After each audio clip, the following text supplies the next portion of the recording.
የጽናት አባት አቶ ግርማ ምን ሆኖ ነው ከክፍሉ ወጥቶ ብቻውን ሳሎን ቤት እየተንቀሳቀሰ ነበር? አሁን ላይ እግሩ ተፍታቶለታል። የሆነ የተፈጠረ ነገር አለ። ባቢም አባቱ ስለጠፋ በጣም ተጨንቋል። አቶ ተስፋዬ ምንድነው ያሰበው ነገር? አቶ ተስፋዬ ነው አቶ ግርማ ነው አቶ ተስፋዬን እንዲጠፉ ያደረጋቸው ወይንስ ደግሞ ራሄል ናት? በጣም ብዙ ግራ አጋቢ ነገሮች አሉ። ራሄል ይህንን ነገር ያመጣችው ሀሳቡን እሷ ናት ብዬ አስባለሁ። ምክንያቱም ቤተሰቦቼ አባትና ልጅን አንድ ላይ ለማድረግ ወይንም ናሆሜ ከአባቱ ጋር እንዲመለስ ለማድረግ ብዙ ነገሮችን እየጣረች ነው፣ ግን እስካሁን አልተሳካላትም። ሰላም ሰላም፣ ውድ የተከበራችሁ የቻናሌ ተከታታዮች እንዴት ናችሁ? ከኔ ጋር ሁሉ ሰላም ነው። ሰላማችሁ ይብዛልኝ ባላችሁበት ውድ ቤተሰቦቼ፣ ባላችሁበት ሰላማችሁ ይብዛልኝ። ቤተሰብ ለቻናሌ አዲስ ከሆናችሁ ሰብስክራይብ እያደረጋችሁ ቤተሰብ ሁኑ። የጽናት ድራማ አድናቂዎች ወዳጆች ደግሞ ላይክ በማድረግ አሳውቁኝ እና ቤተሰቦቼ፣ እንግዲህ አሁን ላይ አቶ ተስፋዬ እንደጠፉ እናውቃለን። አቶ ተስፋዬ የጠፉት በማን ነው? ከራሄል ጋር ተስማምተው ናሆሜ አባቱን ይቅር ብሎት አባቱ ጋር መኖር እንዲጀምር የሰሩት ድራማ ነው ያቀናበሩት ድራማ ነው ወይንስ ደግሞ አቶ ተስፋዬን አሳግታቸው ወይንም አቶ ተስፋዬን አግታ ይዛ ይሄን ነገር እያደረገች ያለችው ራሄል ናት ወይንስ አቶ ግርማ የጽናት አባት ነው? በጣም ብዙ ጥያቄዎች አሉ ባይሞሬ ማለት ነው። ግን በቀጣይ በሚለቀቁ ክፍሎች ምናይ ይሆናል። የጽናት ጓደኛ ደግሞ እንግዲህ አልታገተችም ወይንም ደግሞ ምንም አልደረሰባትም። ልጁ ግን ቀስ ብሎ እየተዋወቃት ነው ማለት ነው። በሆነ አጋጣሚ እሷን ያገኛት እያስመሰለ እየተዋወቃት ነው ማለት ነው። በቀጣይ እንግዲህ ምን ሊፈጠር እንደሚችል በጣም ከባድ ነው። የምትወጣበት የምትገባበትን እያጣራ ነው። ምን ሊያደርስባት እንደሆነ አላውቅም። እሷም ደግሞ እኔ ፉከራ ብቻ ሳይሆን ስራ ነው የምፈልገው፣ ውጤት ነው የምፈልገው እያለች አናግረዋለች ራሄል ማለት ነው።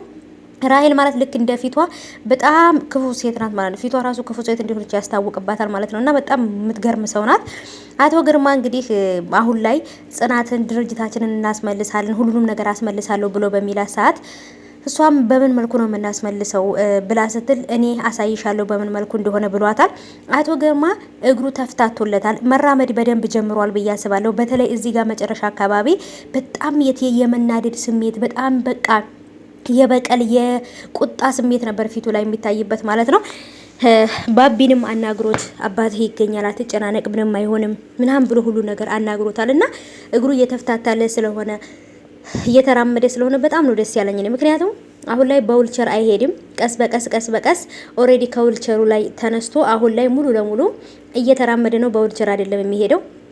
ይሄ ነገር ደግሞ አሁንም ሌላ ነገር አምጥተውበት ደግሞ እንዳይታመም ፈርቻለሁ። ግን ደግሞ አባትየው ከዳነ ጽናት ራሷ አሁን ካለችበት ችግር ትወጣለች። ምክንያቱም አባቷ በጣም ጠንካራ ነው። በጣም ሙያ ያለው ቡና ነጋዴ፣ በጣም ምርጥ ስራ ያለው ነው ማለት ነውና ሙያውም ደግሞ በጣም አሪፍ ስለሆነ ማለት ነው ውዶቼ። ብቻ ግን እስቲ ምን ሊፈጠር እንደሚችል በጣም ማሰብ ወይንም ደግሞ መገመት ከባድ ነው።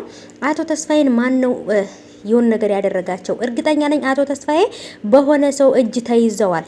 ወይ አቶ ግርማ ነው ወይንም ደግሞ ከራሄል ጋር ተነጋግረው ባቢ ይቅር እንድላቸውና ባቢ ከአባቱ ጋር መኖር እንዲጀምር ለማድረግ የሰሩ ድራማ ሊሆን ይችላል። ራሄልና አቶ ተስፋዬ ተነጋግረው ወይንም ደግሞ አቶ ግርማ ነው ይሄን ነገር ያደረገው ማለት ነው። ስለዚህ ከሁለት አንዳቸው ናቸው ይሄን ነገር ሊያደርጉት የሚችሉት። ምክንያቱም አቶ ግርማ በአጭበርብሮ የወሰደውን ገንዘብ ግን ራሱ ቀስ ብሎ ፈርሞ እንደሚያመጣ ነግሮታል ማለት ነው። አሁንም ደግሞ አግቶት ድንገት ይሄን ነገር ሊያደርግ ነው ወይንስ ምን ተፈጠረ? በጣም ከባድ ነው ከምላችሁ በላይ ቤተሰቦች ማለት ነው። አቶ ግርማ ይሄን ነገር አድርገውት ከሆነ ግን ባቢ በጣም ነው የሚቀየማቸው ብዬ አስባለሁ። ምክንያቱም ባቢ ለነሱ በጣም መልካም ሰው ነው፣ ከጎናቸው ነው እስካሁን ድረስ ያለውና በእርግጥ ባቢ እንዴት አባቴን እንደዚህ አግታችሁት እንዴት እንደዚህ ታረጋላችሁ ብሎ አይጠይቅም። ምክንያቱም ጥፋታቸውን ያቃላ በተጨበረበረ መልክ ነው ገንዘቡን ወይንም ንብረቱን ያገኙትና ብቻ በጣም ነበር የሚከብዱ ቤተሰቦች። ዛሬ ብቻ አቶ ተስፋዬን ለማግኘት ብዙ መከራና ስቃይ ወይንም ደግሞ ብዙ ውጣ ውረድ ገብተዋል። እስካሁን ግን አቶ ተስፋዬ አልተገኙም።